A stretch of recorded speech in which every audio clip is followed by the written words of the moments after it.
మీరు senior most almost close to retirement, Yes. Retire అవ్వాలని కోరుకోవట్లేదు Yes, మేము, yes, but yes. Close to retirement. Yes. మీరు ఇప్పుడు present ఈ జంజీ పాలిటిక్స్ అంతా జంజీ కాలం నడుస్తుంది అని అంటున్నారు, సోషల్ మీడియా కాలం నడుస్తుంది, సోషల్ మీడియాలో అన్నీ జరిగిపోతున్నాయి, ఉద్యమాలు సోషల్ మీడియాలో జరుగుతున్నాయి, కోపాలు తాపాలు ఎమోషన్స్ అన్ని సోషల్ మీడియా జరిగి అధికారం రావటం రాకపోవటం కూడా సోషల్ మీడియాని బేస్ చేసుకుని అంతా నడుస్తుంది. ఈ సోషల్ మీడియా పాలిటిక్స్ చూస్తే మీకు ఏమనిపిస్తుంది?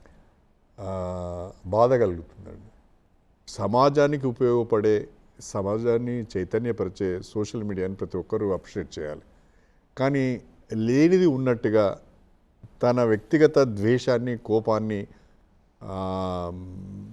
తీర్చుకోవడానికి సోషల్ మీడియాను వాడుతున్న పద్ధతి బాగలేదు.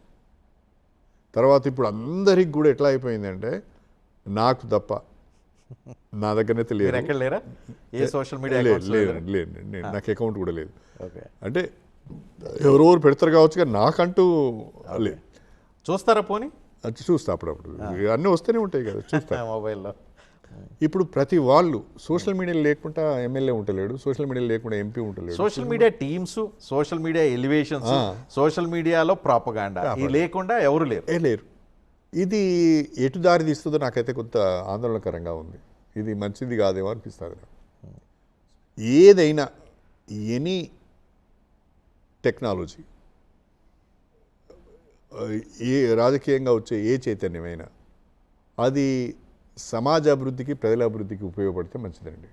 అలా కాకుండా అది డిస్ట్రక్షన్ వైపు కనుక అది వెళ్తే అది మంచిది కాదనేది నా అభిప్రాయం.